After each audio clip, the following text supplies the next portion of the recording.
Gators Breakdown, because there's never a dull moment in Gator Nation. The Gators Breakdown podcast is ready to go. I'm your host, David Waters. You can find me on social media at GatorDave_SEC, coming at you with the Monday night episode, of course, with co-host Will Miles at Will Miles SEC. If you're a Patreon member there for Will's Read and Reaction, you got his thoughts. I'm sure he'll be releasing it there soon. But if you're a Patreon member, you can get Will's thoughts there for the disaster that was in Lexington, Kentucky on Saturday night. Will gave me a little preview of what he has out there, and it's not just about that game because, as he says, you don't really want to rehash the game anyway. We'll do a tiny bit of it here as we get through this episode of Gators Breakdown. But Will, thanks for hopping on, man. And you joked right before I hit record, kind of referencing the old Billy Napier intro we used to run. About being in business. Well, we are in business here, but not with that intro. But Will, thanks for hopping on, man. I know, man, it is stink heaven right now with this team and watching this team. And what we got a little bit to talk about today. Billy Gonzalez meeting with the media. DJ Lagway still first team quarterback right now. Some competition, he said. The news Trey Wilson's going to be out for the rest of the season. And then the topic of, did the Gators quit Saturday night against Kentucky? So plenty to get into, and we'll do it right here on Gators Breakdown. Oh, Dave. One of these days, we're going to have a team that in November we can be talking about. I guess we did with Mullen a couple of times, but then surprisingly, we did that as November went on last year. Yeah, I mean, but not going into November. I don't know, man. It's just like at some point, it'd be really nice to have a team that's like in the top 15. Like at some point, top 25. Like, hey, maybe we could like play as well as Georgia Tech. That'd be great. Lowering the standards over here, man. Given what we saw against Kentucky the other night. Obviously, I kid. I think everybody's disappointed, including Florida team. I'm sure all the players are disappointed with the way that turned out the other night. But, look, Napier's teams have never been good on the road. And you sort of said 2 weeks ago that, didn't really expect it to be a much different team or much different offense when they played Georgia. That's what played out. So, right before the game, I tweeted I expected Florida to win, but win close. And maybe I should have paid more attention to what Napier's teams did on the road, because road SEC games not friendly over the last 4 years to this team, and this team was built by that guy. So, obviously we're looking at next year where there's going to be a different guy building it. And, we can put to bed, I think we could last week, but definitely after this week, we can put to bed those, what if Billy Gonzalez turns out that he coaches really well? Are we going to give him an opportunity? No, the answer is no. I was never entertaining that anyway, but yes. No, the answer is no. So. You're right. So, that has certainly been put to bed after the performance there. Losing Georgia, and then, of course, the cherry on top with the destruction of Florida to Kentucky. So, hey, that's what it was. And plenty of storylines coming out of that. I just got into, DJ Lagway is benched, of course. So, a question was definitely going to be raised today of what the quarterback spot looks like for Florida heading into the game against Ole Miss. So we'll get into all of that with Billy G took it to the media today, and we'll get into the major storylines as I mentioned earlier. So plenty to get into on this episode of Gators Breakdown. But hit that like button, like, that thumbs up. It's right there on YouTube. Hit that, really helps us out. Subscribe if you haven't done so yet. Some of you might think you are, but if you're not, make sure go look. Just subscribe right here. It helps us out. And on your favorite podcast platform as well. If you're checking this out, just go ahead and follow us, subscribe right there as well. And hey, look, they've been selling pretty good lately. Link is in the description. You can get your Move Back You Suck shirt right there in the description. So yeah, I mean, I even got my own this past week, so it should be coming in pretty soon. I'll be wearing it on the podcast pretty soon. But if you want your Move Back You Suck shirt with the Gator and the referee shirt and waving a yellow flag, if you're on the podcast version, you can't see it, but that's the description for you.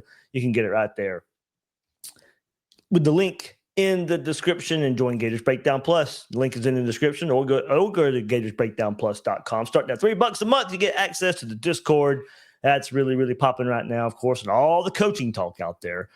Pretty fun place to be right now. An ad-free episode of Gators Breakdown as well. All right, well, let's get to it.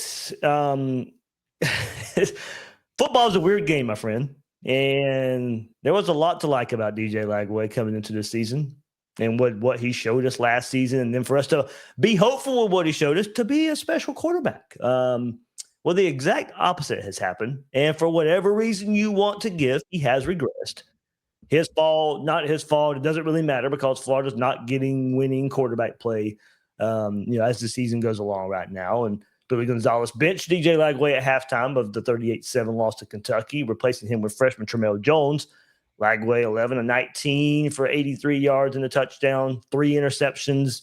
Jones 9-17 for 60 yards.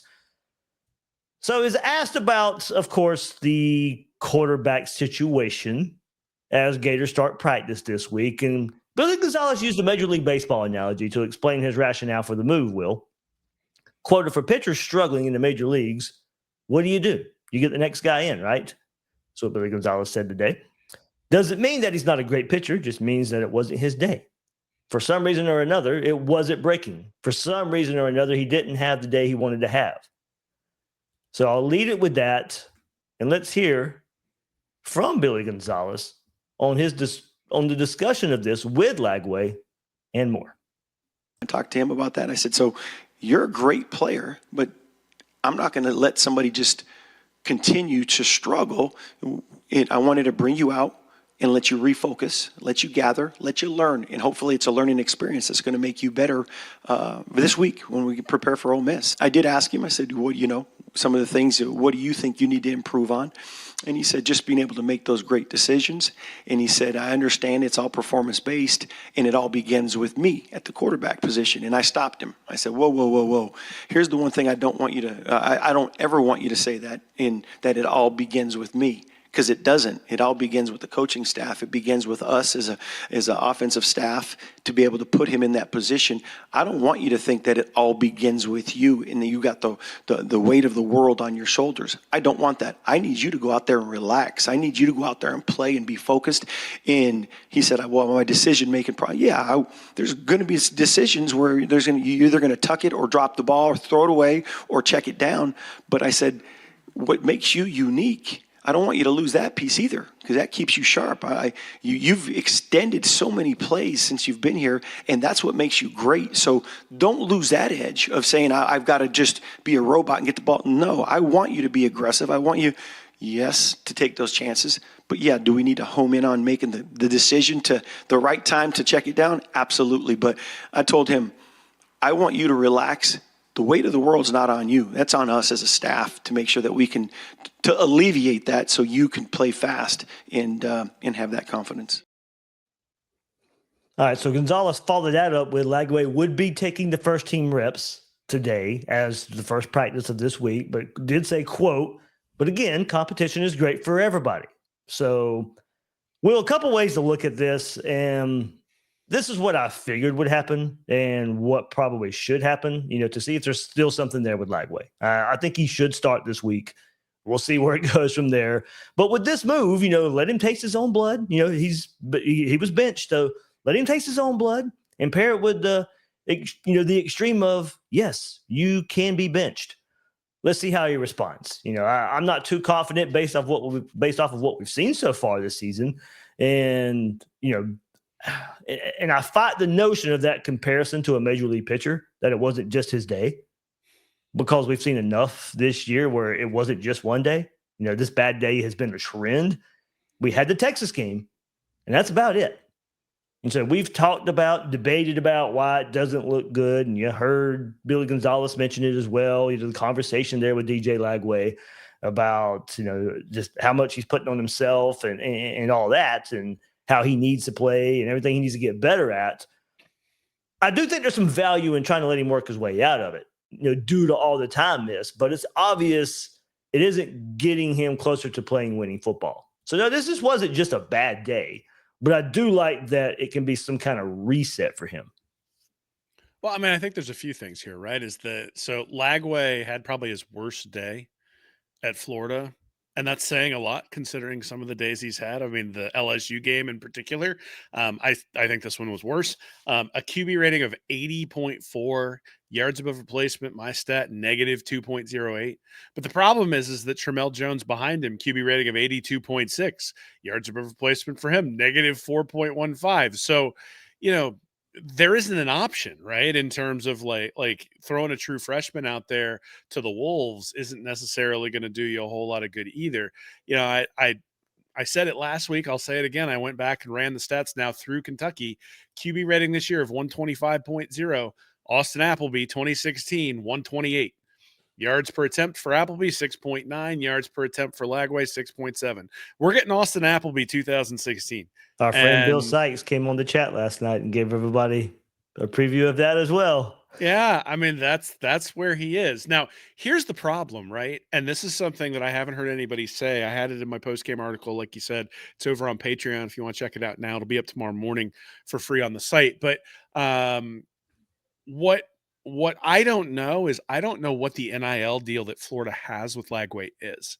Now, there's been a lot of talk on Twitter. You look at you look at various boosters. They talk about how much of the essentially the revenue, the NIL revenue that Lagway's taking up. My guess is that, you know, as a 5-star Gatorade Player of the Year, that guy had a lot of leverage when he was negotiating the terms of the deal. And I think there were probably opportunities to go elsewhere for a little bit more money. But the question I have is what kind of security is built into that deal? And I don't even know. Right. So you think about like a guy like Iamaleava who left Tennessee, goes to UCLA, he gets less money.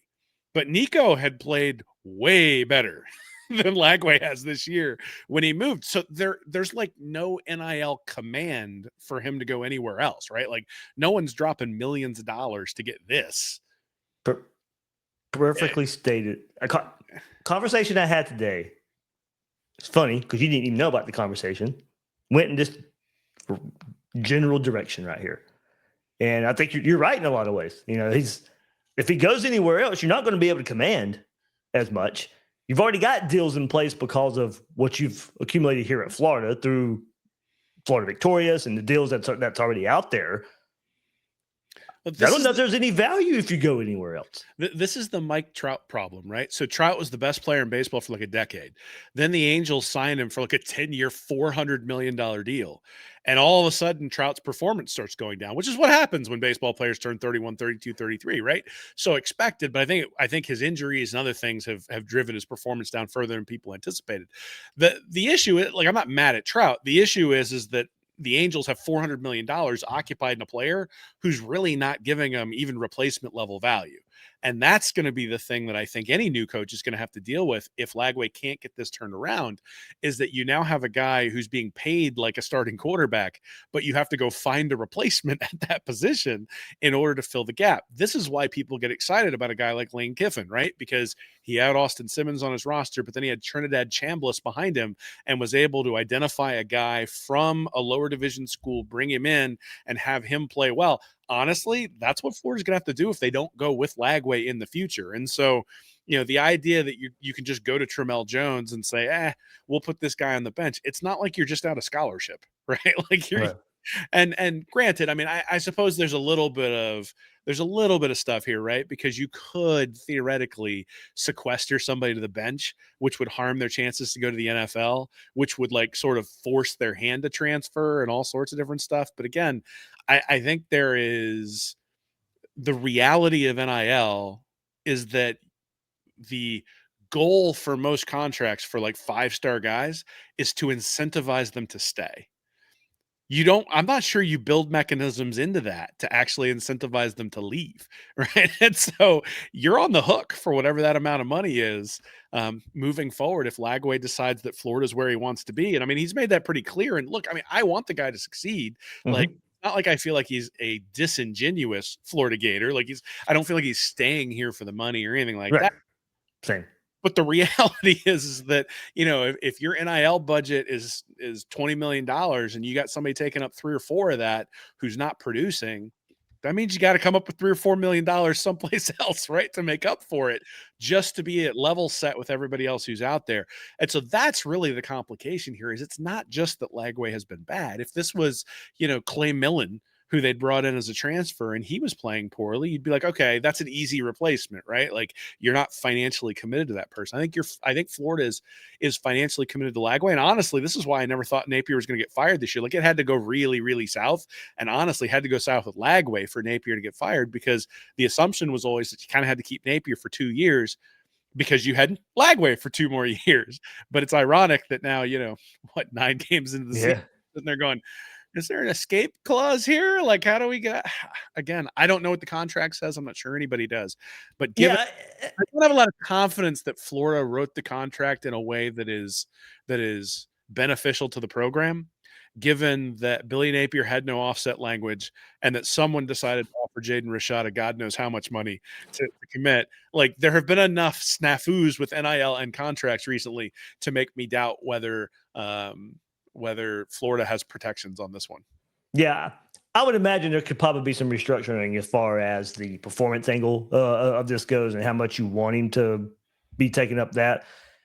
I think where he'd have a hard time matching, and since we got to talk NIL, is all the other deals that he's gotten, I think because he is at Florida. And I don't know how long those deals are. The Chipotle, the Gatorade. They're multi-year. Yeah, right. But that's not coming out of Florida. The Gatorade, Chipotle, all the third-party NIL. I mean, so my thing is, because some of those tied to him being at Florida? And if he decides to leave, does the Gatorade, the Chipotle, all the other, does those go away? So there might be incentive to stay in.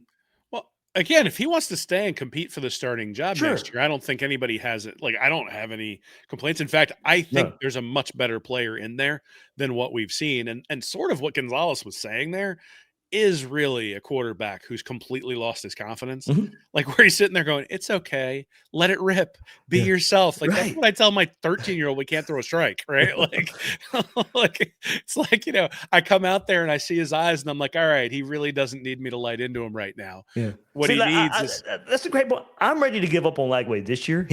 We got 3 games left. He's not going to be the guy we thought. I'm not ready to give up on him completely. Well, and so then the question is can he start to rebuild that confidence in the last 3 games of the year? Can Billy Gonzalez and the rest of this staff figure out how to unhitch themselves from whatever anchor Billy Napier was able to put around offenses and start to build it back together? The Gator Nation Football Podcast had a great stat today on Twitter. 2024 Lagway's on-target percentage on balls that travel 25-plus yards in the air, 65% in 2024, 29% in 2025. Now, those guys have been talking about, is he hurt now for a little while? I think I'm not going to speculate about whether somebody's injured or not. If you're out there, you're healthy enough to play and you're healthy enough to put up numbers. And if you don't do it and you don't want, and you're not going to sit there and disclose injuries, then, that's on you guys. Correct. But irrespective of that, the reality is you got 11 touchdowns and 12 interceptions.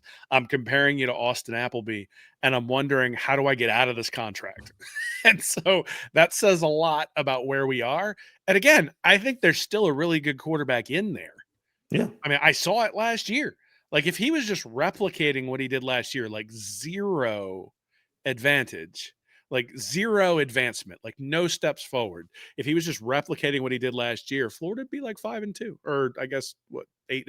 They'd be 5-3, 6-2, somewhere in that range, right? Billy Napier would still be here, and we'd be having an argument about whether 8-4 is good enough, right? But I mean, the fact that the bottom has fallen out is just, it's just a problem, and it's the biggest problem, right? I mean, we'll talk about other units and other things, and we talk about the offensive line, we can talk about defense, we can talk about special teams, we can talk about all sorts of stuff. But the reality is that when your quarterback has a QB rating of 80, you aren't winning anything. Yep. Like, and you're probably losing a bunch of games 38-7, and that's sort of what happened in this one. Well, let me bring up a scenario that I've brought up, and I don't think you and I have talked about it. Whoever the next head coach is, yes, I hope it's Lane Kiffin, but whoever it is, and there's going to be a serious conversation with DJ Lagway, with DJ Lagway's party, and the future here. You just mentioned, of course, maybe using this next week, and like I said, maybe this getting benched is a reset, is a look in the mirror type of moment, and there is something there for the remaining 3 games of the season. But we all know Like you said, speculating on injuries, yeah. Obviously, I think there's something there with that, but what it is, how serious it is, all that can be up for speculation and question. We both think there's still something there in DJ Lagway.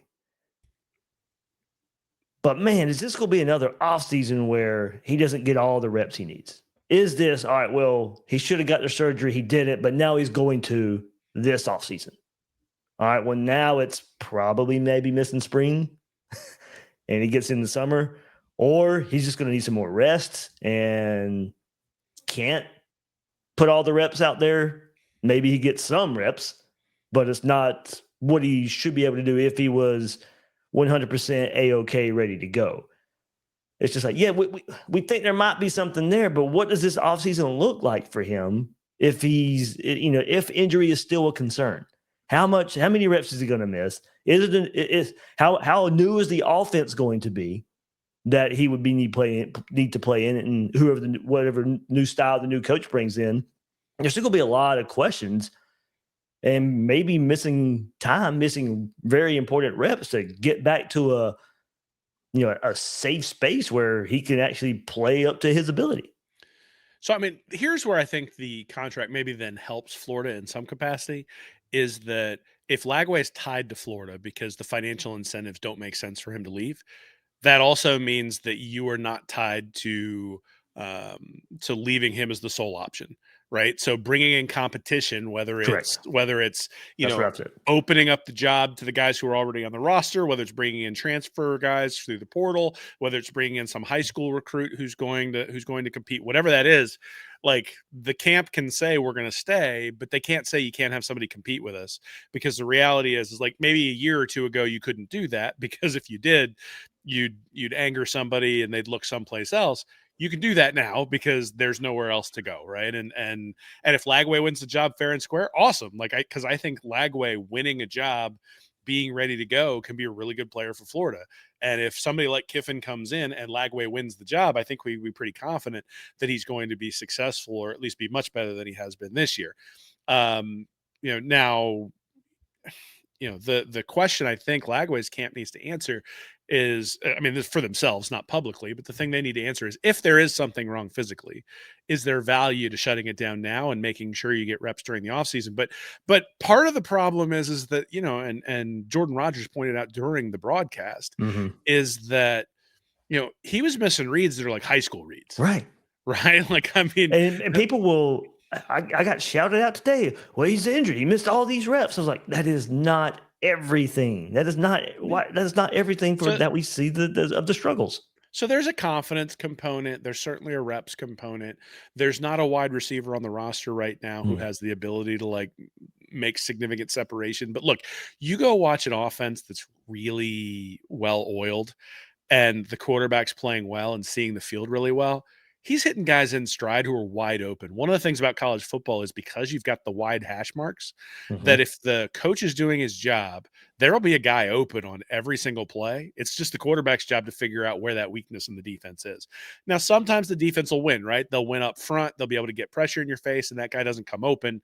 But for the most part, when you look at offenses that you're just like, this offense is unstoppable, and it's unstoppable all the time, usually that's a function of the quarterback is seeing the field really, really well and understands exactly what the offense is trying to do and is able to exploit that. Is it going to be perfect every time? No, but it's going to be a heck of a lot better than what we've seen this year.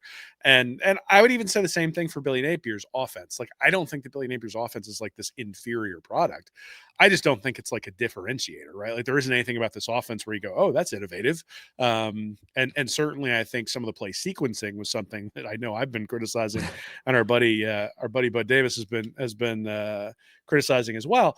But, there's nothing they're doing that's like, an inferior thing to everything that's going on. So there's going to be stuff that's applicable. I just sort of, the reality is that Florida has a battle for quarterback next year, and it kind of starts today.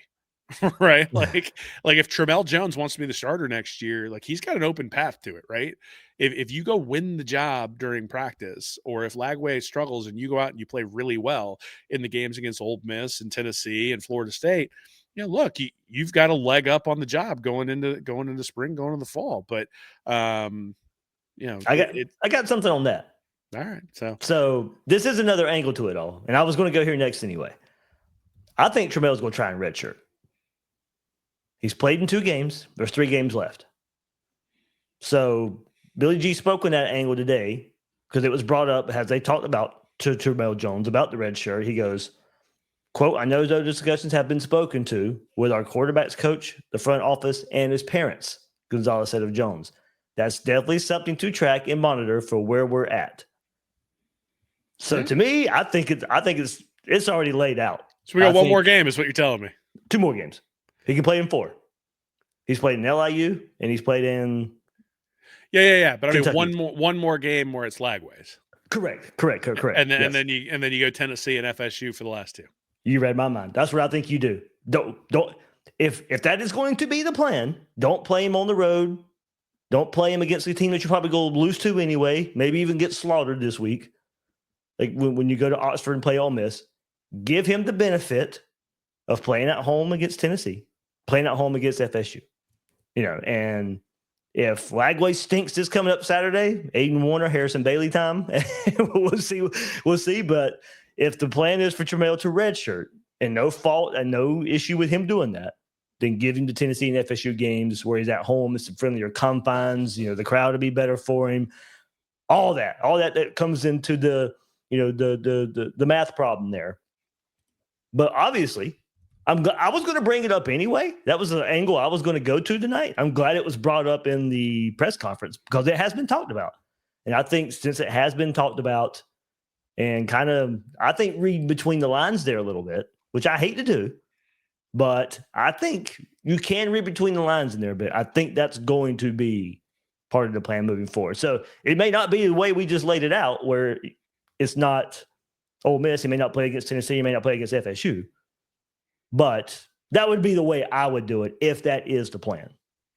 Well, so here's the reality is that Max will be at the Florida State game. And apparently he's like a good luck charm because he showed up to LSU last year and everything turned around. He was there for the opener against Utah where Amari Burney got the interception. So, all I'm saying is we need to crowdsource Max going to more games next year and we'll be more successful. But, and Tramel was a former FSU commit too. So, I mean, it's only right. It's only right that he plays that game. I mean, look, I think what do you have to lose? Right? Yeah. Like, what do you have to lose getting somebody like that experience in? But do you agree with the whole red shirt in the plan of maybe not playing him this week, but saving him for Tennessee, Florida State? I mean, I think in the world of NIL, you have to do what's right for the player. Mm-hmm. Right. And so if I look at Jones specifically, if you think about it, players have a 5-year earning window. Right. And so this red shirt isn't just like, oh, you get another year to prepare for the NFL or anything like that. It's like, no, if things go south at Florida for Jones, he has 4 years of eligibility when he transfers someplace else. That extra year has value. Right. And so, yeah, I mean, I think you're essentially putting more money in the kid's pocket at the college level by enabling him to do that. Yeah. And for him, Tate Hawkins as well, it's not that they can't be at Florida next year at the same time. No, I mean, I think people think, oh, it's the plan that they go play somewhere else. So they're quitters and all that. The way it's set up in 4 games and all that, it's hard to blame the players now. So you can miss me with that, man. So I like where I work. I enjoy what I do. If somebody comes and offers me 20% more tomorrow, I'm out. like they get my 2 weeks notice and I'm out, right? Am I a quitter? Maybe. But here's the reality is I have commitments I've made at home and those commitments, if somebody else is willing to offer me 20, 30, 40% more, I've been getting underpaid the entire time. It's essentially what that amounts to, right? And Tate's red shirt got wasted last year. He should have never he should have redshirted last year. So I think he's kind of making up for last year. He should have redshirted last year. And again, I think we need to think about things in terms of it's a lost season. Well, not only is it a lost season, but and this is actually, so I've been making the point on Gators Breakdown. I've written it. The person I'm really pushing for that I want Florida to go after is Andrew Friedman, the GM of the Dodgers. And everybody sort of looks at me like Dodgers, it's baseball. But the point is that we are now in an era where the edges that you can get have to do with managing player expectations, player value, and contractual obligations. And so, we've seen that a little bit with coaches. Like there was the story that came out today about Brian Kelly demanding his full buyout from LSU. And, so they've got that mess on their hands, that toxic fan base over there. But the but the reality is like contracts. It is now a money sport. It is a professional sport at this point. And we can pretend like it's not, or we can say we have to treat it like it's a professional sport. And so there are, we saw a few years ago with like Russell Wilson, where like the Broncos and Sean Payton were trying to get him to not play because it like would prevent something from kicking in, like a guarantee if he got injured or something like that.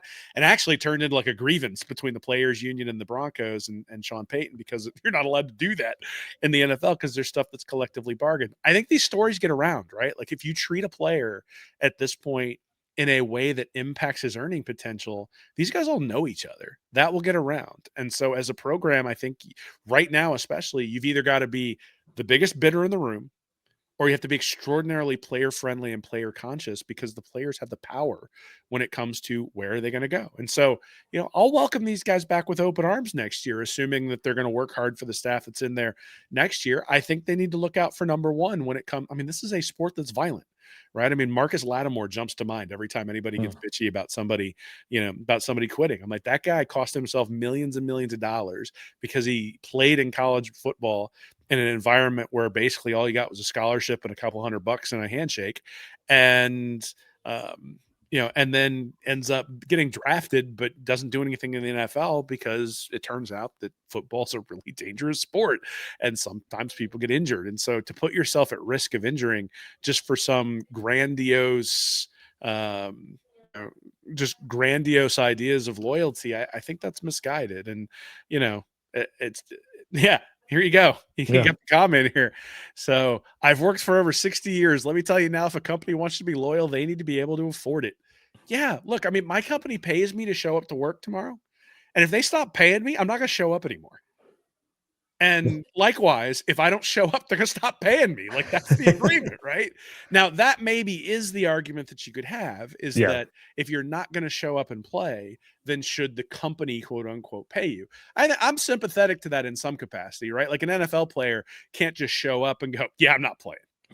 Right. But an NFL player can show up and like, if the NFL team wants to end up with better draft position, they can ask the player to perhaps, go get a season-ending scope or go prepare for next year or do whatever. That would never happen, Dave. And it happens all the time, right? So again, I come back to this is where really the head coach, and something I actually wrote about 2 years ago in the preseason magazine, is that there is sometimes a moral hazard when you have a coach who is fighting for his job and a front office that has more time, or vice versa. If you've got a front office that's fighting for its job, they'll make rash decisions that are for this year rather than decisions that are for the long-term health of the program.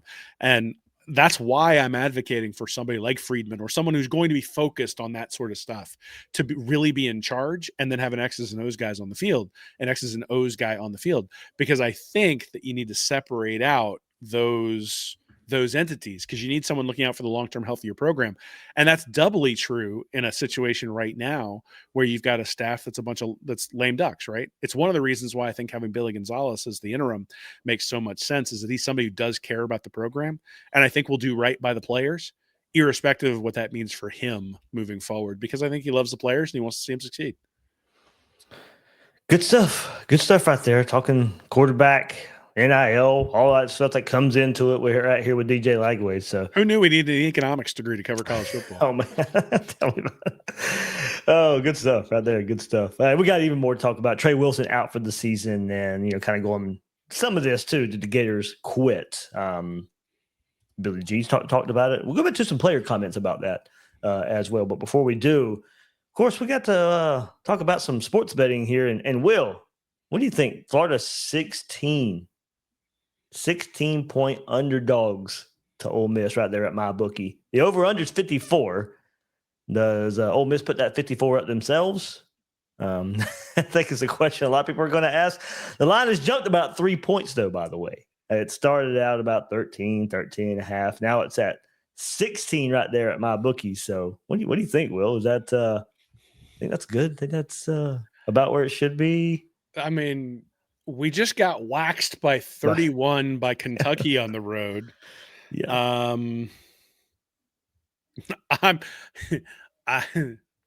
I will pick Ole Miss to cover. Put it that Okay. way at 16. I think that's an appropriate choice to make there. I Plus, hear that. they're probably a little pissed about last year. Yeah, I think so too. And some of those players might be taking all the Lane to Florida talk serious too. So who knows what Florida's going to be walking into right there in Oxford on Saturday. But hey, if you want to go bet it, you can go bet it at MyBookie. You don't have to switch apps. You don't have to jump platforms to play those casino games as well. You get all the action right there at MyBookie. You can hit the slots, all those casino games, bet football, play casino games right there at MyBookie. NFL action happening right there, of course, as well. The game lines, the player props, those super contests, the survivor pools. You get it all. You can bet it all right there at MyBookie.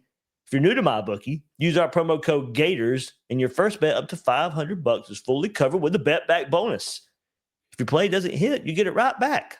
So no stress, just a one-time rollover on your return bet, so you're free to reload and keep firing.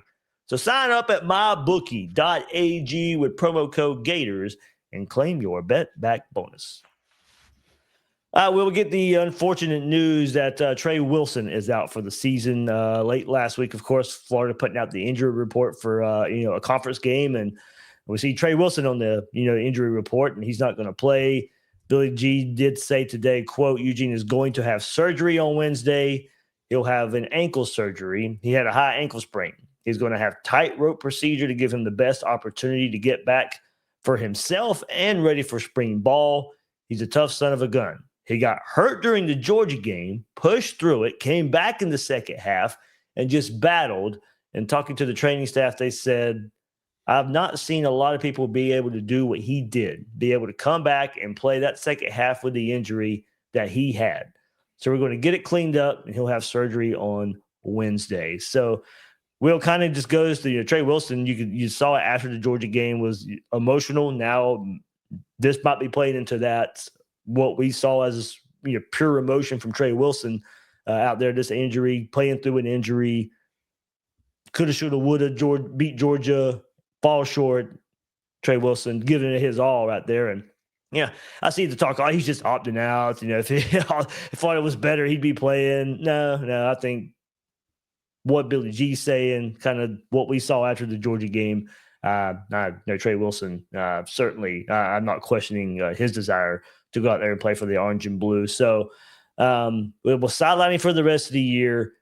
2 seasons in a row now, Will. I mean, he had season-ending hip surgery, about halfway through last year.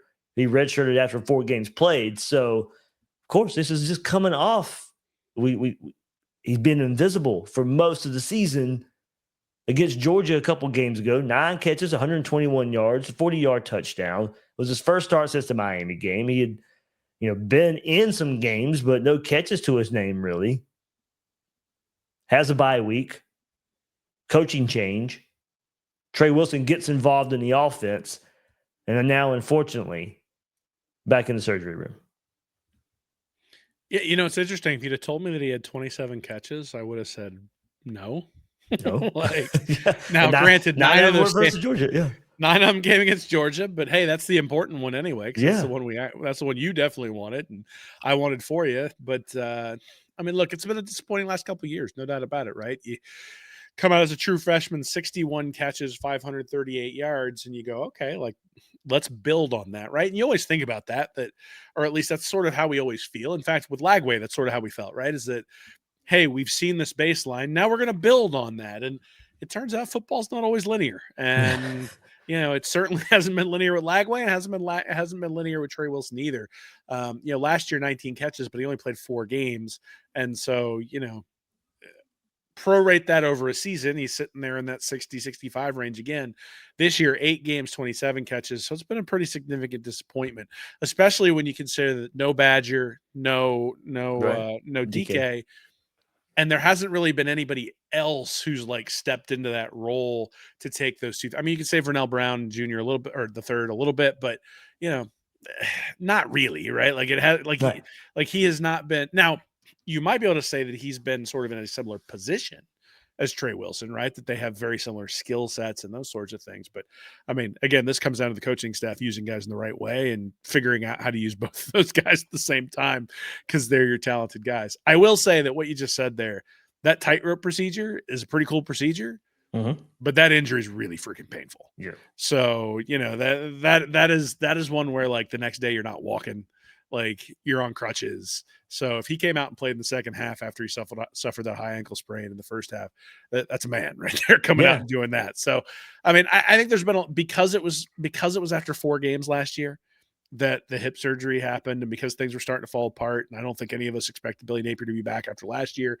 at least at that point, 4 games in. Like that one, I know felt a little bit redshirty, right? Where it's like, hey, but 8 games in, there's no benefit to that at this point. Again, high ankle sprain's a real injury. That's something where it's like, like you should go get the surgery to take care of that because otherwise it's going to linger. And, it used to be you just waited for that stuff to heal.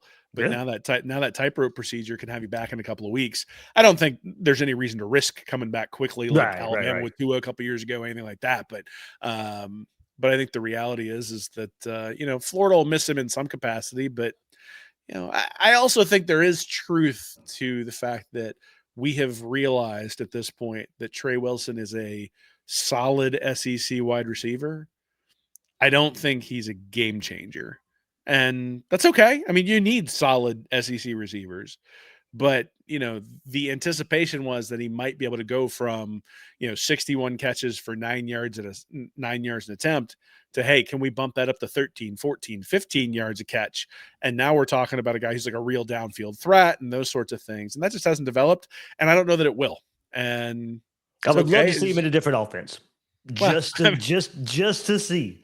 I'd love to see everybody on offense in a different offense. See what happens. Yes, right. But we all said that the other day after Billy Gonzalez took over, right? And granted, same offense and the same staff and all that sort of stuff. But yes, I would love to see all of these guys participate in an offense with a guy who's an offensive coordinator that we have confidence in and see how it goes. But look, when you've got a guy who could take it to the house at any time.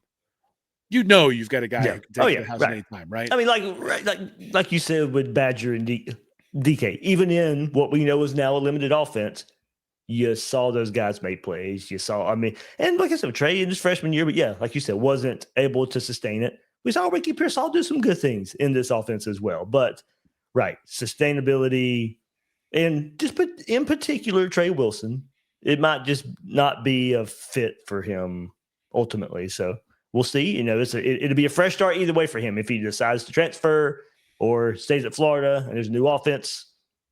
It'll be a fresh start for Trey Wilson either way.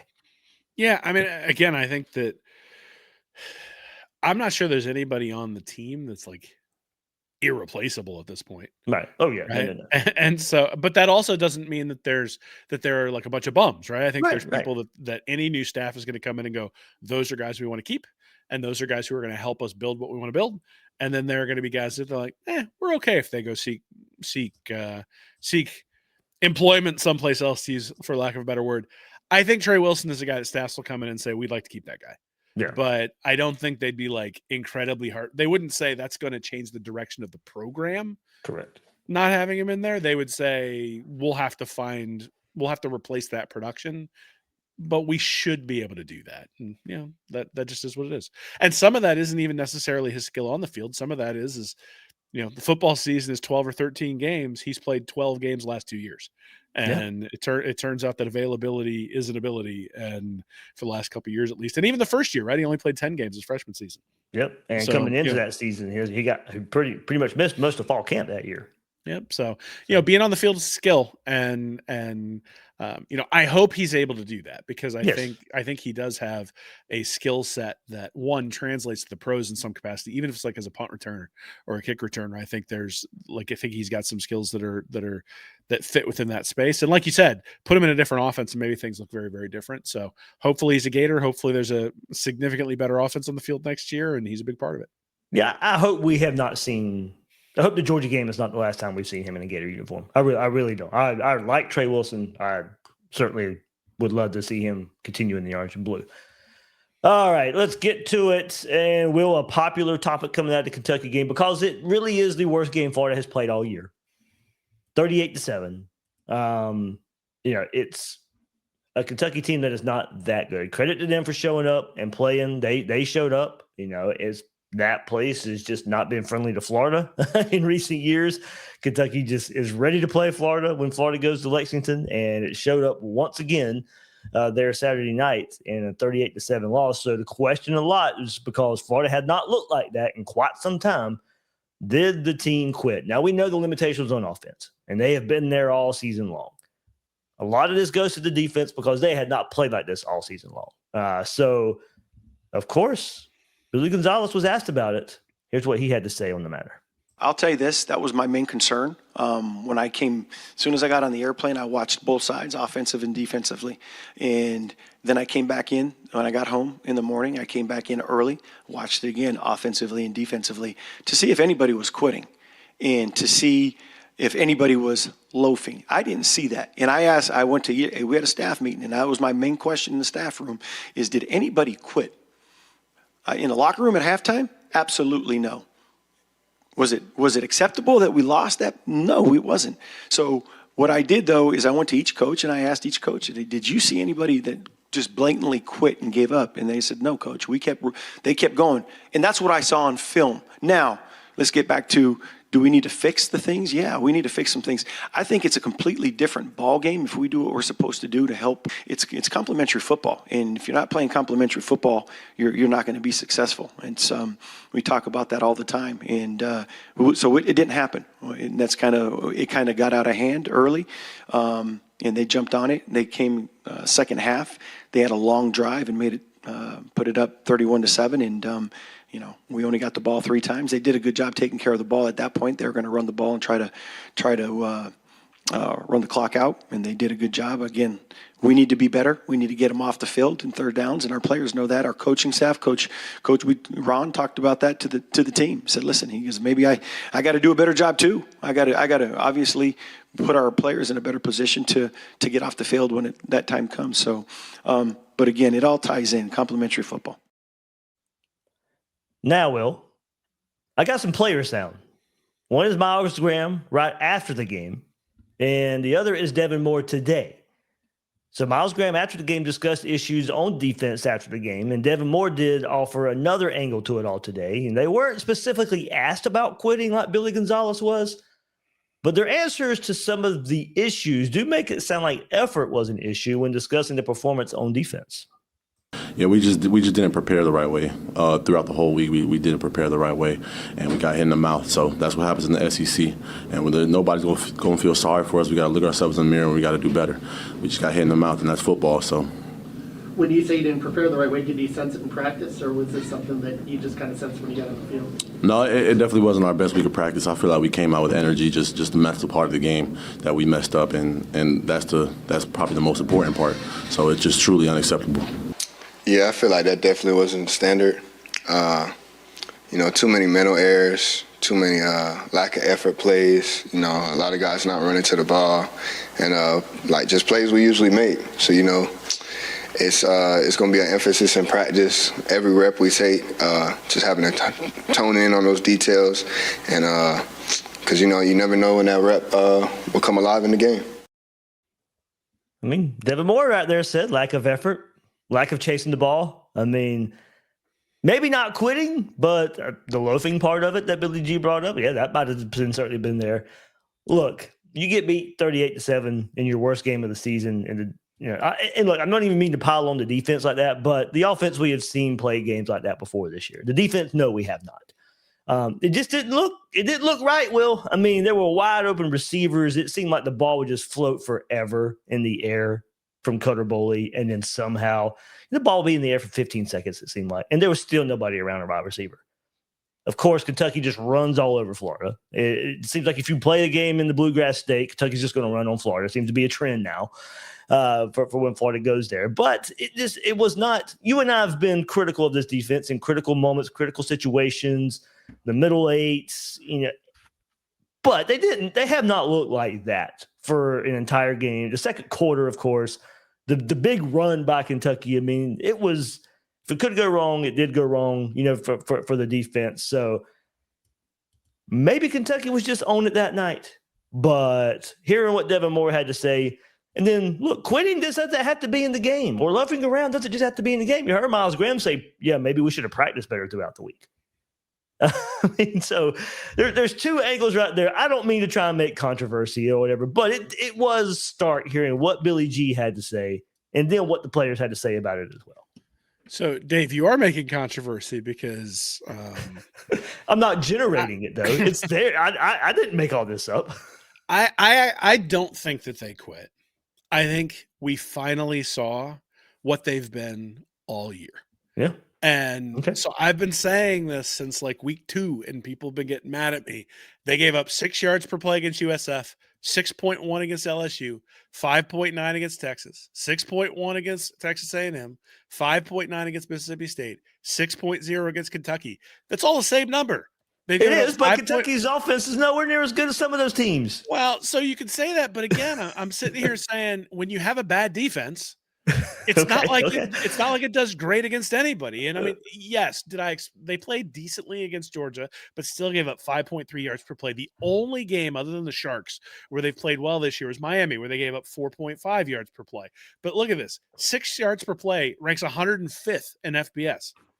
6.1, 113th, 5.9, 95th. So like they've been somewhere between the 90th and 110th worst defense overall, and it's been masked by the fact that they have stopped the opponent when the opponent's gotten in their territory. If you look at the LSU game, LSU had 5 what's qualified as opportunities by college football data. That's 5 times inside Florida's 40-yard line. They scored 10 points. So they had 2 points per opportunity. And that's really where the difference came. So if you look at the Kentucky game, now because of some of the turnovers, they had 7 opportunities. But think about it. 2 of those opportunities, actually, they got no points out of. No. Because there was the interception by Thornton and there was the fumble by Bowling sort of like 6 seconds apart.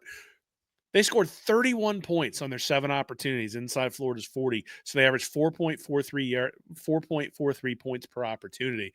The difference is that Kentucky cashed in the opportunities that the other teams have not. So if you're going to criticize something, and Billy G went into that too, but I didn't have time to share all that. But so I mean, if you're going to criticize something for this defense, it honestly is that they didn't. Like the whole year, it's been bend but don't break. Mm-hmm. And in this game, they broke. But there have been multiple times. I mean, how many times have we talked about a guy like running wide open down the field, and the offense has missed them, right? Like those dagger plays have been there all year long, and the opposing offenses. And this is why I'm so upset about this season, is that the offenses that Florida have played have not been good enough. The quarterbacks that they have played have not been good enough to take advantage of those dagger plays. Now, the criticism you should have is that Cutter Boley also should not be good enough to take advantage of those plays. But hey, credit to him, he hit it. Right? Like when they had the opportunity to hit the 65-yard run, they hit it. But they only had 3 explosives, right? Mm-hmm. They had a 29-yard pass to Hester, a 25-yard pass to Lou, and the 65-yard run for Dowdell. Now, all 3 of those turned into touchdowns. But on the other 64 plays, they averaged 4.4 yards per play. So they were actually really good, even when they weren't hitting explosive plays. And when you average 4.4 yards per play, what does that mean happens on third down? It means you're 3rd and 1, 3rd and 2 a lot. And you look, 8 of 12 on third down, 2 of 3 on fourth down. Florida's defense couldn't get off the field because this is fundamentally who they are, right? They're bend but don't break. They broke a couple of times, but the problem is they were bending too far. First down and second down to start with anyway. And then they gave up a couple of long third down conversions. Yeah. But that's, I mean, the opening drive to the third quarter is sort of it, right? Mm-hmm. Seen that repeatedly all year long where the defense just needs to get a stop against USF. can't do it. Needs to get a stop against Georgia, can't do it. Needs to get a stop Miami. against Miami, can't do it, right? And the turnovers in this one kept it from being 60. Yeah. Many turnovers, but I mean they've been opportunistic, right? The whole thing with Ron Roberts has been we're going to sit back and we're going to wait for an inferior quarterback to make a mistake. And they even got the mistakes. The problem is they turned the ball over 4 times themselves. Like if Florida had played a turnover-less game, this game isn't 38-7. The game's like 24-17, somewhere in that range. Like it would have been way closer if Florida hadn't just been handing the ball to them as much as Kentucky did to them. So we can throw around words like quit and that sort of stuff. That's not what I saw. What I saw was this has been a limited defense all year long. The offense has put them in terrible situations. The situations that Lagway put him in the LSU game were he made the mistake deep in LSU territory, and Nussmeier is as bad or similarly bad as Lagway. And so LSU wasn't able to take advantage of it. In this one, he turned the ball over in his own territory multiple times, which then led the Florida defense to have to be stuck in situations that were not ideal. The other difference between the LSU game is in the LSU game, LSU's average start was 71 yards from scoring. And Kentucky's average start was 59.6 yards from scoring. So, when you're setting up your opposition with a short field every single time, you're going to have problems. And so short fields, a defense that bends but don't break. Well, part of that is waiting for the offense to make a mistake. And if they get the ball at your own 40, usually teams can put together a 5-6 yard drive and put it away. And that's really what happened in the second quarter, right? I mean, it was like 10-7. 3 minutes left in the second quarter, right? It was like a middle 8, just like obliteration. And the game was out of hand. And the problem is that when this offense is down by more than one score, Oh yeah, there's just no hope. Nope. No hope whatsoever. So you get up 20-10, ball game's over. Get up, 17-7, ball game's over, right? And did the guys take a foot off the gas maybe in that third quarter?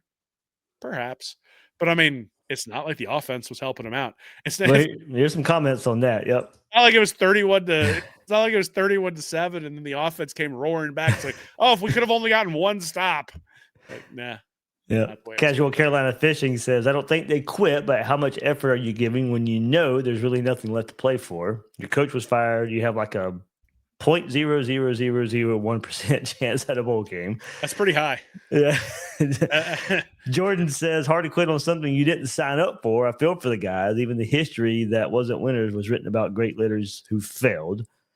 And then Senator Thrax says, if you listen to the whole Billy G conference, he seems to put an emphasis on the players creating tape, which is crucial for their next step in their careers. Motivation.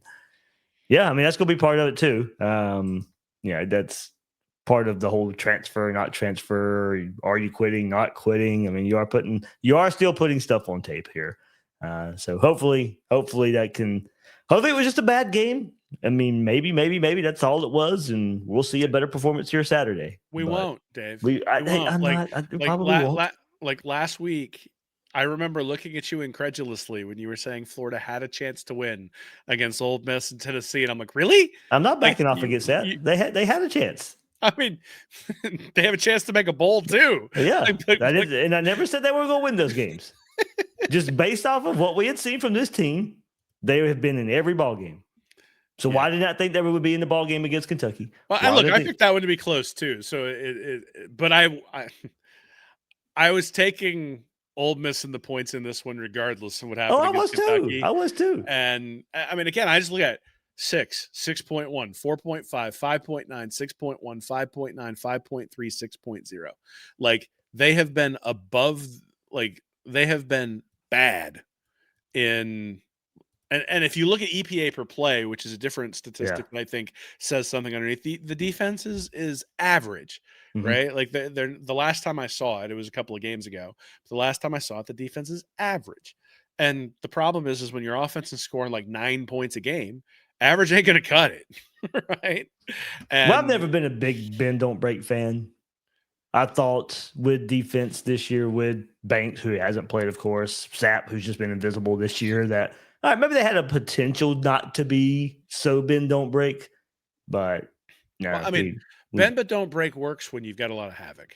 yeah, And that's what we saw last year. Yeah, right. Is when It's just Florida's it hasn't when been Caleb there. Banks was in the backfield, and terrorizing Yeah. Nussmeier, like the offense, the opposing offense looked terrible, right? But when's the last time you saw a quarterback even have to move off his spot? So, we can But sit there and we can criticize the ball We got to being go in to the the air for a Texas long game time. for we got to go to the Texas game for everything. It was Yeah. the best offensive performance, best defensive performance. We hadn't. That's what we expected this year.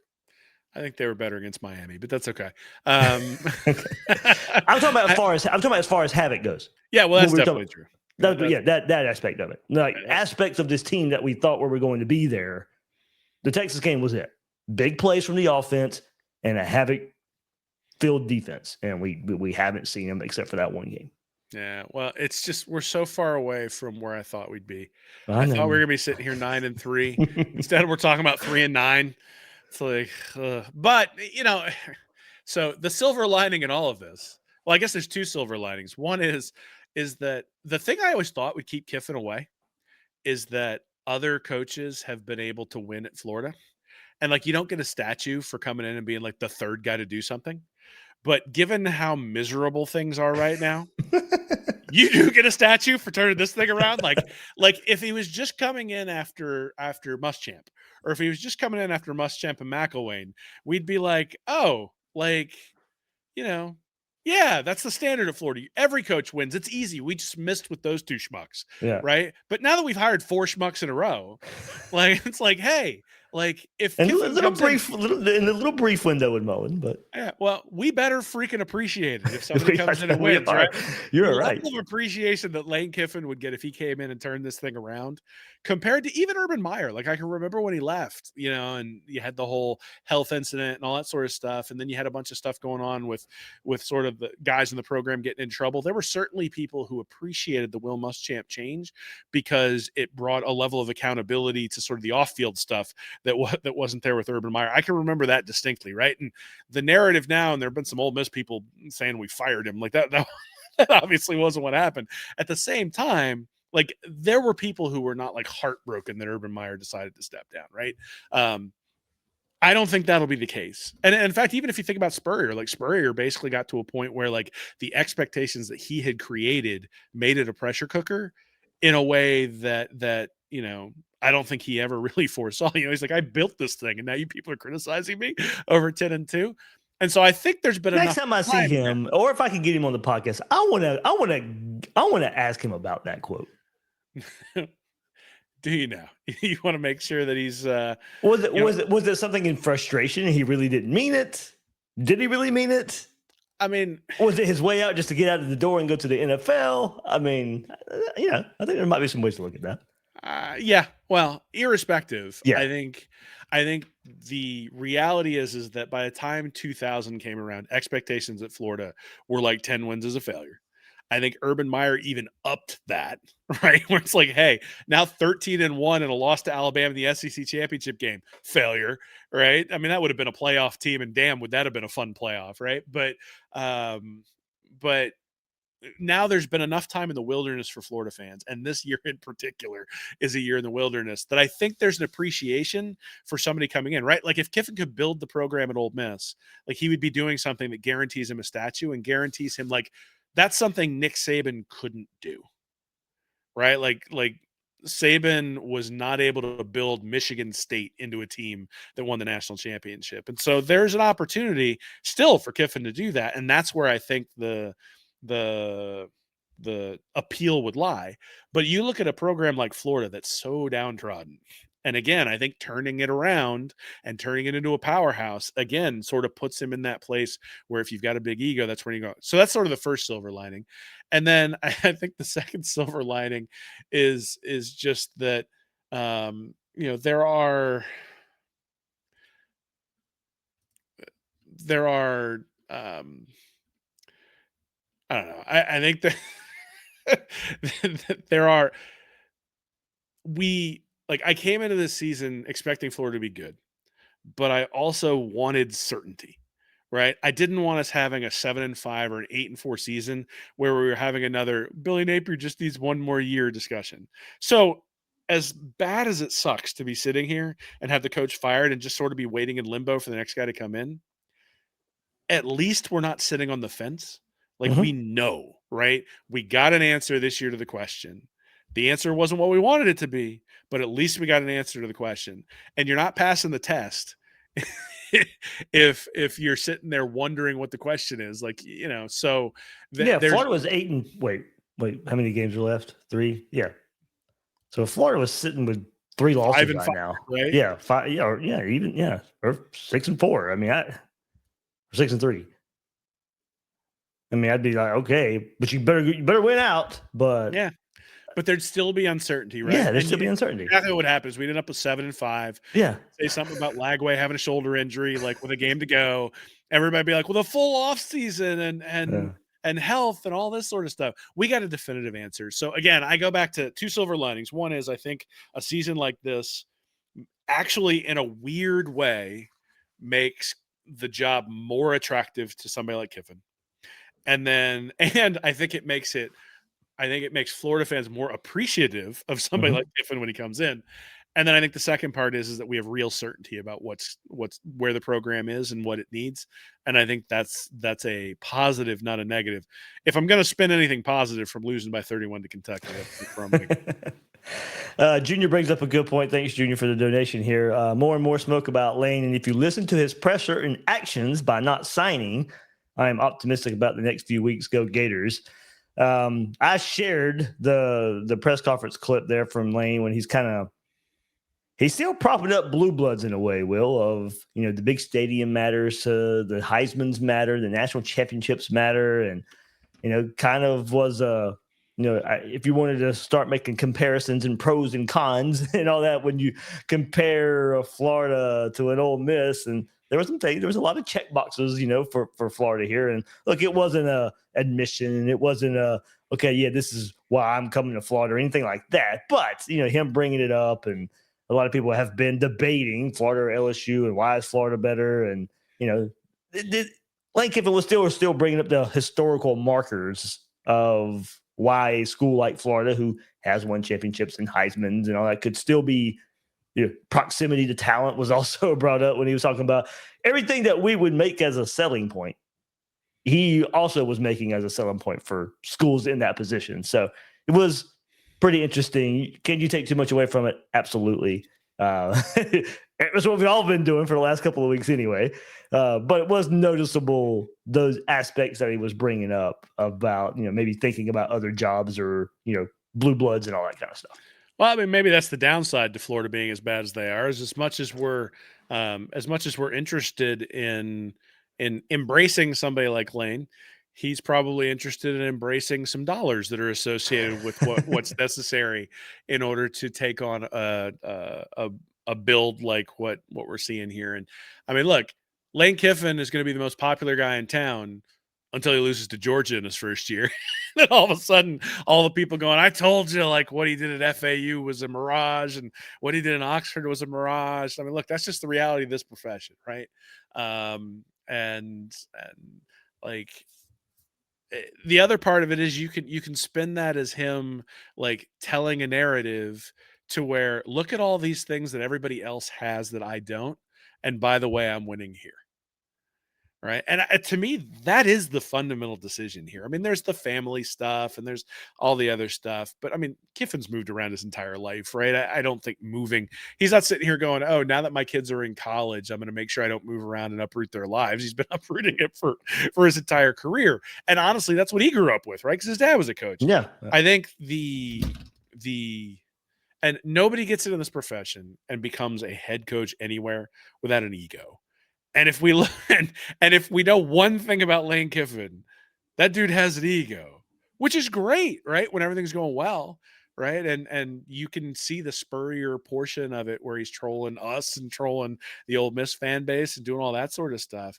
But it really does come back in many ways, I think, to what does he want, right? Yeah. He's going to have to decide what he wants. I think the money won't be an issue. I think Florida will give it to him. Yeah. Ole Miss will give it to him. Yeah, I don't think that the promises for NIL and all that stuff are going to be a problem. I think, in Right. fact, that's one of the things that Strickland said when Napier was let go. We gave the guy everything he needed. We just haven't gotten the results, right? And so I think that everything will be in place to where the decision comes down to, do you want to be a legend in Oxford? Do you think you can be a legend in Gainesville? What does that take? Because I do think I saw RG3 posted today about Kiffin going to the New York Giants, and I'm like, keep him away, like keep the Giants away. But I don't know, right? I mean, I don't know what the guy wants. I don't know what's in his head, and Yep. you don't I've get to always that said level without having like supreme confidence in yeah. yourself. Yeah, even minus that, I could even say if he stays at Ole Miss, I can see why. I certainly can see why. I just think I know for sure the job at Florida is the job he has wanted before. Yeah. If Well, Napier was fired last year, Lane would be the head coach of Florida right now. If Strickland would have went on board with it. Strickland's on board with it now, blah, blah, blah. We can move past that. Yes. But if they decided he was going to be the guy last year, he'd be on the sideline at Florida right now. Back in 2021, he would have taken the Florida job instead of hiring Billy Napier.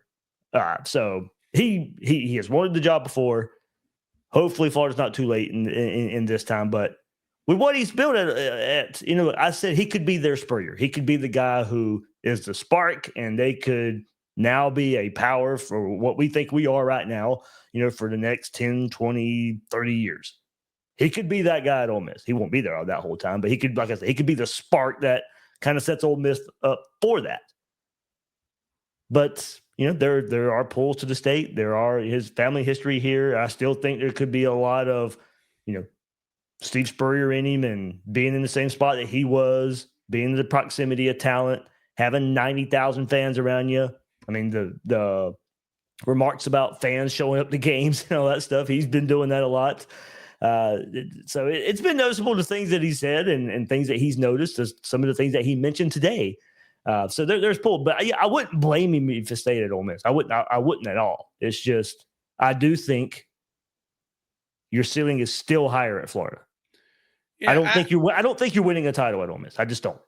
So I think it comes down to really, and this fundamentally, I think is how does Lane Kiffin feel about belonging to a fan base? Mm-hmm. Because if I think about Urban Meyer, he doesn't belong to Ohio State. He doesn't belong to Florida. Like, they'll put him in the Ring of Honor, and Ohio State will celebrate the national championships and all that sort of stuff. But there's not like a universal, like, this guy is ours, like there is with Steve Spurrier, right? Spurrier is Florida in a way that Urban Meyer can't be. Now, some of that is the playing career and the Heisman and all that stuff that came before, right? But realistically, like, Spurrier was loved at Florida, I'm sure. But I don't think that there's the like celebrity walking around Gainesville as an 80-year-old man without all the coaching stuff that goes along with that, right?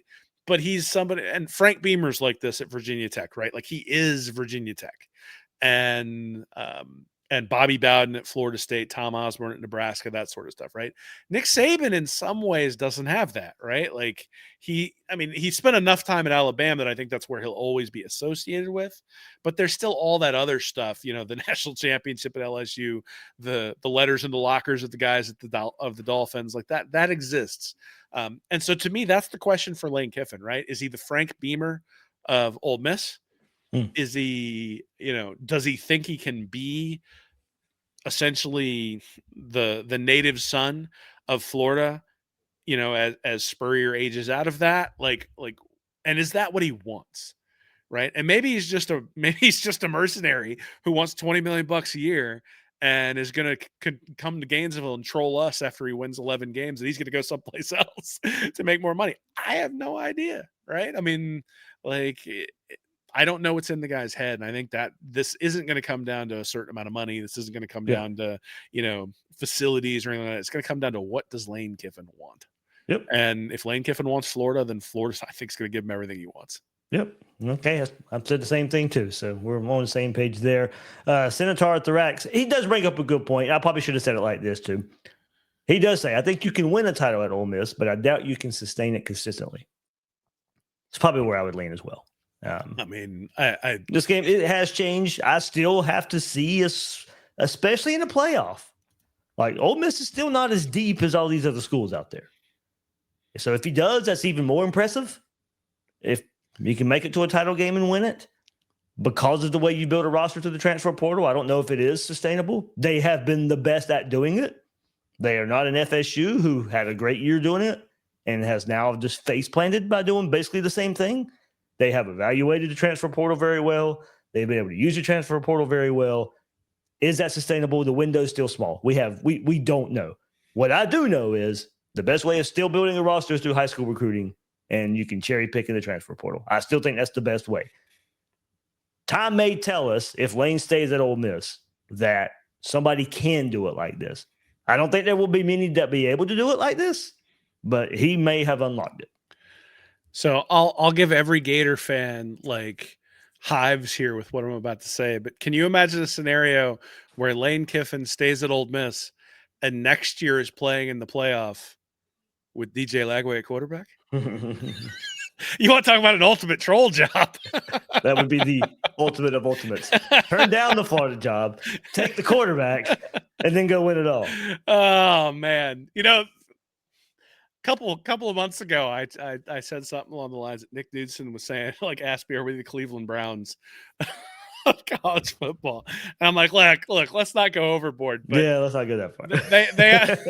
They are finding a way to make me like figure out other ways that they could hurt me. That's maybe the ultimate one right there. But no, look, I think the fundamental thing is that we've built this up to a point where anyone else is going to be such a significant letdown that we're sort of putting whoever that is at a disadvantage. But I will lead the mutiny if it's Drinkwitz. Like I will lead it. I keep saying it too. I know there are other good coaches out there, and there are other coaches who can be successful. I just think he's the one that I can identify that I think is the most likely to be successful. If it's anybody else, there are other good coaches, and they're probably the next guy can be successful. I just have a certain confidence that I think it can be Lane Kiffin. He's the only one who can call Kirby fat, and Kirby go, yeah, he's got it right. Like that's what I'm looking for in a head coach. Yeah, is somebody who's going to go out there and call Kirby fat. And and then go out and out scheme him. I'll hopefully that's what happens, man. Hopefully that's what happens. I mean, every coach is going to bring hope, and even if you're disappointed to begin with, I think most will come around at some point. But you're right about Drink. Most fans I know, including myself, I don't think it would work. I will turn into Clay Travis with Greg Schiano. Like just absolutely not. I mean, there's a report out there. I know somebody has shared it from the Missouri. There's a Missouri message board, and I forgot what it is, but Drinkwitz in Florida came up, and it's like basically both sides have kind of admitted it probably would not be a good move. So, okay, yeah, but it's probably still his name is still in kind of that mix of Lane Kiffin, James Franklin, Eli Drinkwitz, Brinke, and then you kind of Jeff Brom, Jed Fish. I mean, that kind of seems like the 5-6 name. Lincoln Riley now. So you get to like 6-7 names that we've all talked about for the last couple of weeks. That just kind of seems to be where it's at right now. Is there an NFL guy? Maybe that's an option. If Florida misses or finds out they don't want any of the other 5-6 guys I just named, do they go to coordinator route? But if you're going to Vegas, you're putting money on one of those 6 guys more than likely. That's just kind of where it's at right now. Well, hopefully it's choice number 1 because doors number 2 through 6 there do not inspire confidence. Put it that way. Is college football in that bad of a spot? No, I think so. That's what you got to ask yourself. Is he really the only legit option? No, I think that's the problem, right? Is that Florida? It's like when you say. It's like when you pigeonhole yourself to say, I'm only going to look at this qualification, and you miss out on fully qualified people because you focus in on something. All you did was name head coaches at the college level. Yeah. And I'm sitting there going, and this is something that I actually have been thinking a lot about when it comes to Billy Napier, is I think fundamentally at the Sun Belt level, it's a different job to be a head coach at that level than it is to be a head coach at Florida. And especially in the NIL era, it's a completely different set of constraints, a completely different job. Like you being the CEO of the organization is a completely different ask. And one of the problems that Billy Napier ran into, other than just the fact that he wouldn't get an offensive coordinator, is that he was not a great adapter, at least quickly, to the changes that were going on within the college football landscape. I think Florida survived those changes, but I don't think they thrived in them. And so, one of the things I love about Kiffin, and I've said this multiple times, is the first year of the transfer portal, when it was really hot and heavy, tweeted out adapt or die. And it's like, yeah, like that's kind of what you need, is you need people who are going to have that mindset, and that's what they're going to try to drive things forward with. And I don't see any of the guys you named and what they like the imprint they've put on that program as something that I go, oh yeah, that's easily transferable to Florida. That's why everybody loves him, right? Is that his skill set specifically is, you can see, is easily transferable to making Florida play in a style that Gators fans are going to like. And then it comes, and then we'll be having the question of why doesn't he fire that defensive coordinator, right? Because that's probably what'll end up happening over the course of his career here. You don't always get that fit, right? Like even Urban Meyer, it was a question of like, well, is this really going to work here? Like, and he had to get, with Chris Leak, it did seem like square peg round hole for a little while, right? With the spread option. And then you bring in Tebow and you're like, holy crap, we're scoring 60 points a game. Yeah, it turns out this works when you got the right personnel in place. I think, Drinkwitz, okay. Like, I mean, sure, but what's innovative there? Key, same thing. Like, to me, when you look at the guys who've been successful big time, it's people who are true innovators. And so what I want Florida to look for is innovation. I want them to look for somebody who has that adapt or die mindset. Kiffin actually isn't my first choice. My first choice is revamp the front office and innovate the way college football is done. But short of doing that, he's the guy who has shown the ability to adapt. I mean, he came in and convinced Nick Saban to change. Yeah. And so, if anything, like the guy's comfortable with an ass chewing from Saban, he's not going to be worried about some schmuck on Twitter, at Will Miles SEC tweeting out about how he made it for a play call, right? Like the rabbit ears will not be up for Lane Kiffin, or if they are, he'll come and start trolling he'll start trolling me. So, yeah, I think the problem I have with that list is that I think there are assistants who are better candidates than those head coaches. I think those head coaches have shown us their warts, and the warts don't align with Florida. And Kiffin's the only one who has some warts, but I think the warts actually kind of align with Florida, right? Yeah. Like if there's some defensive hiccups along the way, it's all right because we're scoring 45 points, right? Like I think those are sort of acceptable things. Look, Spurrier didn't win a championship until he had Bob Stoops, right? So there are, like, everybody has limitations. And the question is, if you look at those guys like Drinkwitz and Key and Riley and all that sort of stuff, like, I mean, why is Riley not winning big at USC? Like, I mean, that's a place where people have won before. He's staffed wrong to begin with, and now he's playing catch up. Well, so you're telling me that he's a coach who didn't adapt very well to the changing landscape of college football? Huh. Where have I heard that before? But he has been willing to make changes. I think he's on his second or third defensive coordinator. Yeah. They have number one recruiting class right now. No. So hey, but he also seems to be happy with where he's at. So we'll see in 3 weeks whether that's still true. So Maybe. I don't know. Again, I mean, I think out of everybody, he's probably right. the second best candidate. But I mean, I expect him to go win national championships when he left Oklahoma. I mean, like, conceivably, he was leaving Oklahoma to go to a better situation, and to say, "Oh, he screwed up that situation," doesn't exactly give me a lot of confidence that moving across the country to Florida, everything will be peaches and rainbows. And again, I don't actually think, like, I think there's a bare minimum competency you need to have on the field, and I think that Napier showed over time that he did not possess that. With all the timeouts and special teams and 12 guys on the field and double numbers and all that sort of stuff. So I think there's like a bare minimum competency, and you can get differentiation in X's and O's on the field. Yeah. But I think in these days, if you're looking for an edge, the edge really comes with like player contracts, NIL. How do you bring those guys in? How do you find edges in that space? And then, the other place to find edges is how do you find innovative offensive and defensive coordinators who are going to do things, like everybody always gets afraid, they're going to steal our offensive coordinator. Good. If they're stealing our coordinators, that means we got a unit that's like top 10 in the country. I'm here for it. Yeah. I mean, it is interesting the state of college football, and we say it's Kiffin or die, and it's such an interesting angle to it all. And he can't be the only good coach out there, but you just raise the questions about the direction of the program under anybody else and the experience he has in the SEC, and I do think it's interesting, Will. You bring up the having to be innovative in the front office and all that stuff. I mean, if you're Florida, can you attack it like Ohio State, Alabama, Georgia? Or do you attack it like Texas Tech, who, out of nowhere just like, all right, we're going to spend money. Here you go. I want them to attack it like the Tampa Bay Rays. Like the Tampa Bay Rays years ago realized that they could gain a significant advantage by signing Evan Longoria when he was still in the minor leagues to like a 10-year deal worth $30 million. And then when Longoria became a star and was worth $300 million, they were still only paying him $30 million.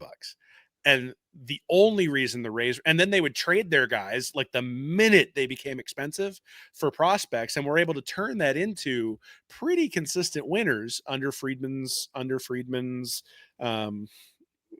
reign there. Then he goes to the Dodgers and he does the same thing, just different. Like he backloaded Ohtani's contract where they're paying him like $1 million a year and bringing in all these other guys who are expensive because they don't pay Ohtani anything, and he's the MVP of the league. So he's found a way to manipulate contracts in major leagues twice in an advantage. Now look, is Andrew Friedman coming to Florida? Nah, I don't think so. But the point I'm trying to make, and the hyperbole here, is find someone who's going to figure out how to manipulate contracts with the players, not to take advantage of the players, but to give you an advantage over Georgia and Alabama and, Texas Tech, because they're spending all that money, and UCLA and USC. Like everybody's just basically going, we'll give you more, we'll give you more, we'll give you more. Well, like you can't compete with that endlessly unless you're the guy with the biggest coffer. Now, Florida may have the biggest coffer. I mean, they're not going to be left behind like Florida State or USF or UCF or any of those teams. But you're constantly competing on the exact same level with all these other guys. Instead, I'm saying, hey, let's be creative about the contracts and the money side, because that's the place where there's no rules. And since there's no rules there, you can get creative. And this is exactly what Friedman did with those two franchises, right?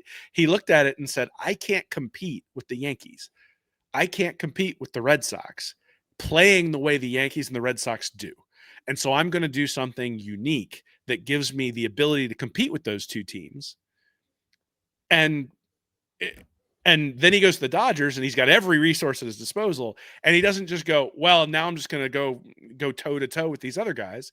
I'm going to do something unique. So unique, in fact, that the rest of baseball is about to go on strike in a couple of years because of the Dodgers and what they've done with these contracts. And so that's what I want. I want someone who's going to come in and find an edge. And if you can find me a head coach on the field who can find me an edge on the field in every game, awesome.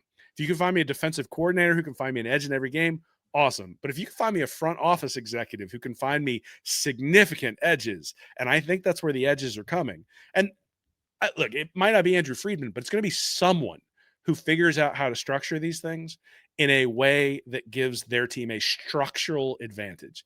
And the team that figures that out is going to be the program that figures that out is going to be the one that's the next dominant force in college football. And I want it to be Florida. So I hope, irrespective of whether it's Lane Kiffin, I hope that they figure that part out, because that is what is coming in college football.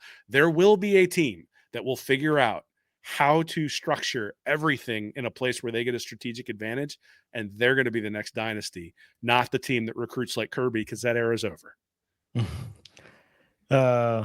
Vake or Vic, hire Billy Bean to the UF front office. Hey, if we're going baseball, let's do it, man. All right, before we go, because this is such an interesting angle to it all right here. This is funny to me how these two comments are going to relate to each other. Adam says, had to Texas A&M do it, get it on the recruiting trail with Jimbo, and plug with Portal and Elko. They have a great football team. Relate that to Senator saying we have zero input on the next coach, but we can choose to support that coach instead of trying to fire him before the first game is played. Texas A&M is in the position they are in because they chose not to support the guy who was going to be the hire in Mark Stoops. They shunned that hire. Jimbo's fired. Mark Stoops looks to be the next head coach at Texas A&M till the fan base pretty much riots. And then they go get Mike Elko. And it is working out. So, Senator, I know what you're saying. I agree to your point. I'm going to support whoever Florida hires. But to your point there, Texas A&M didn't do it cleanly. Mark Stoops was supposed to be the next head coach at Texas A&M. There was a revolt, and then they go get Mike Elko. Speaking of that, Mike Elko is not some sexy, flashy name, and Texas A&M is primed to be in the SEC championship game right now, and certainly in the college football playoff. That's what we're talking about. I mean, I think a lot of people knew Mike Elko would be good. I don't know if they said, all right, he's championship material. He's coming from Duke, hard-nosed style of football. Will that work in the SEC? Is that what Texas A&M needs? Can he recruit well enough? Is he going to have the support? Well, there was the support to get rid of Mark Stoops before he even coached a game. Bring in Mike Elko. We know they got a lot of money there. They've put the resources. They've hit on quarterback. They have a really good defense. They have some guys who they stole from Florida's defensive staff, who's on that staff now. Some Florida players as well as Scooby Williams and DJ Sissy right now to bring that back home a little bit. But it is an interesting scenario, bringing those two comments together, Will, how it has turned out for Texas A&M in the fact the two angles that we look at here for Florida is if you don't get the guy you want, do you make a big fuss and somebody else comes in? Or it's not a sexy hire, but it might be the right hire. So let's let Elko win a championship before we start talking about emulating what they're doing. And also, so college football for years and years and years and years and years and years and years was the same, right? Like it's one of the reasons why I harped on recruiting for so long, and now I rarely write about it, is that writing about it was important because it was critical. And now with the transfer portal, I honestly don't know which one's more important. I think there's more ways than one to build a program at this point. So copying exactly what someone else has done, I think is fool's gold. It's why we keep getting these Saban acolyte losers in here who we have to get rid of. And it's why Mullen had to go. Like, he wasn't a maniacal, crazy bastard like Urban Meyer, which is, that's ultimately what did him in, right? Because if you'd asked the recruiting question of Urban Meyer, he might have bit your face off. I would have never had to ask him the question. Well, that too. But here's the other thing: is Jimbo Fisher went 9-1 in 2020, right? Yeah. Now, granted, it was a COVID year and all sorts of stuff, but that A&M team finished 5th overall in the nation, or actually 4th overall in the AP poll for the entire season there.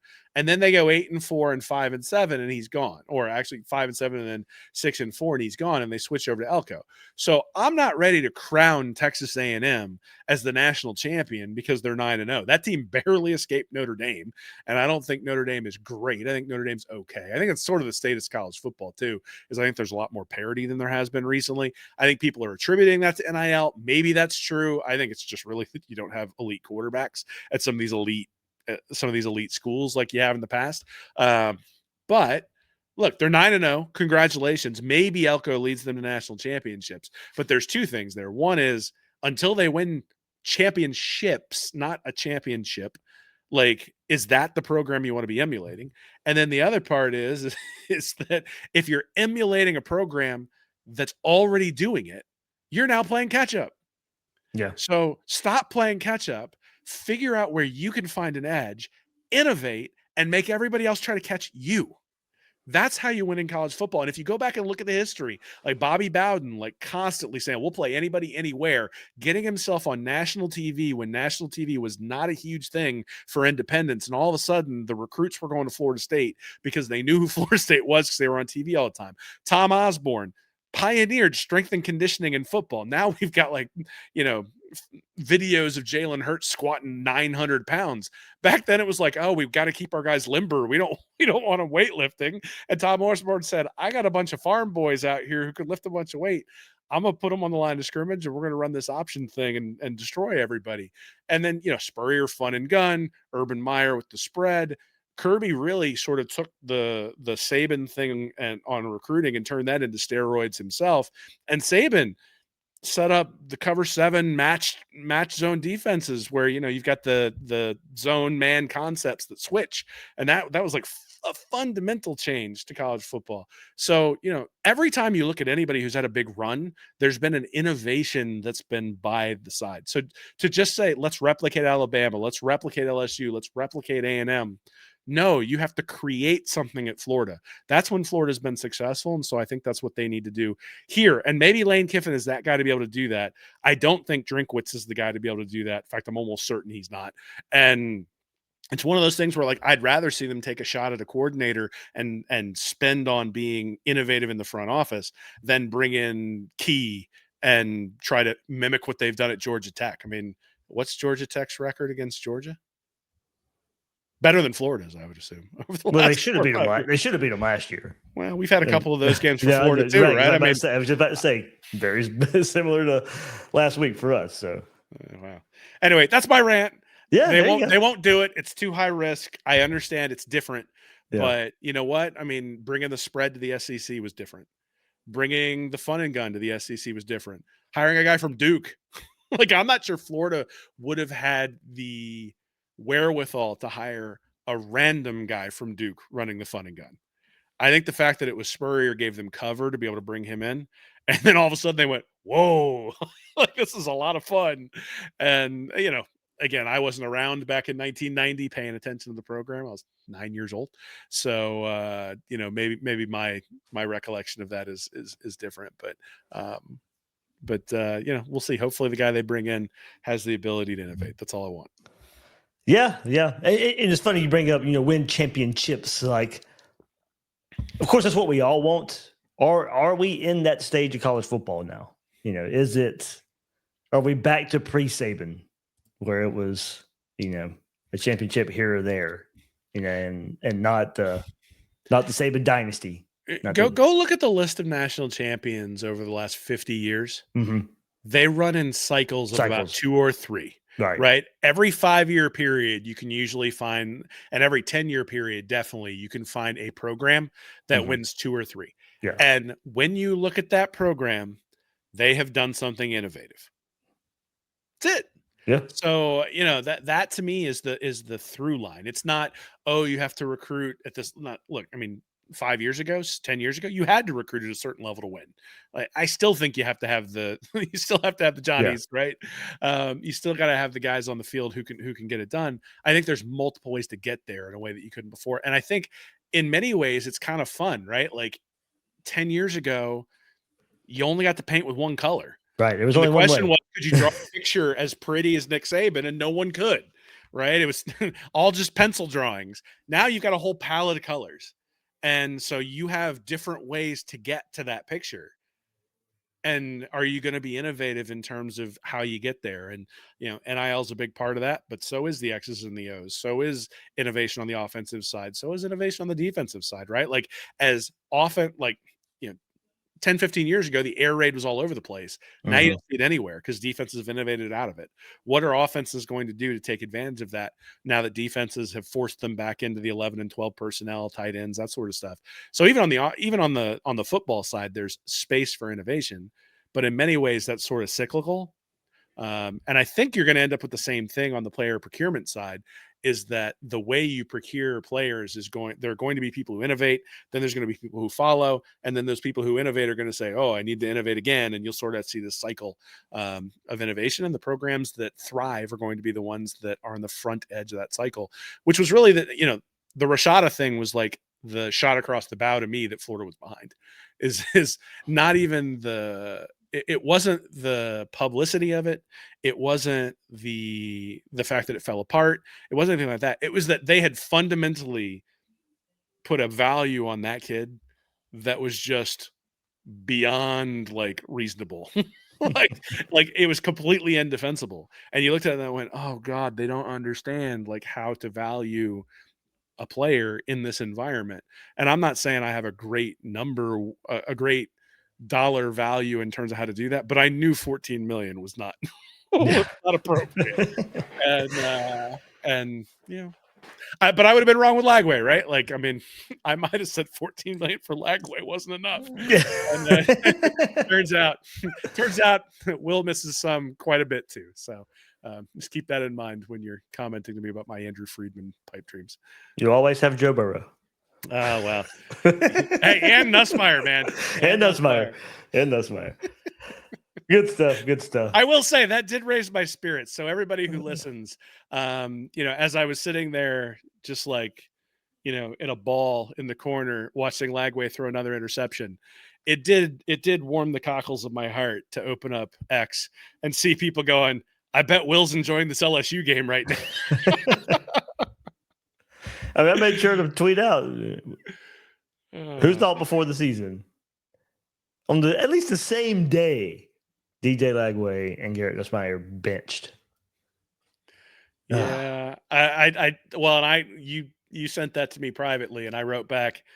I was 1-1 on my predictions this year for those two guys, and I've never wanted to be wrong in both directions so much in my life. Because at least if you were, right, if Nussmeier was good, Lagway was good, we'd be having fun. Exactly. And we'd be having fun with it, right? I'd be eating crow on the Nussmeier side, but be happy to be doing it because Lagway's so good. All good. Yeah. Well, we went long right here on this episode of the Gators Breakdown, Will, but we got into the coaching conversation and we just let it take over. So good stuff, man. Hey, we got to give people the content because, give people 2 hours of entertainment here because they sure didn't get it on Saturday. For sure. So it'll be an interesting week, of course. Florida, Ole Miss, all the storylines that surround this game, and they're not going to slow down any. Zach Mareth of Rebel Walk, he's going to join me. He joined me last year as well for the first time here on Gators Breakdown. Talked to him today. We're going to record on Tuesday evening. I'll put it out later in the week, kind of the Ole Miss preview. But certainly going to be bringing up the Florida, Ole Miss, Lane Kiffin storyline. So that should be fun. Should be fun right here this week on Gators Breakdown. So, all right, Will, here we go. I don't know if Saturday's going to be any fun or not, but we'll try and lighten the mood and talk about it from every angle this week here on Gators Breakdown. Maybe they'll surprise us. Maybe. Hey, 3-game winning streak to end the year. Go to a bowl game and Billy Gonzalez for head coach in 2026. Well, you sound like me except for that last one. But there's a tad bit of sarcasm in that, but that's all right. I know there was. All right. Will Miles at Will Miles SEC. David Waters right here at GatorDave_SEC. Guys and girls out there, thank you for joining us on another episode of Gators Breakdown.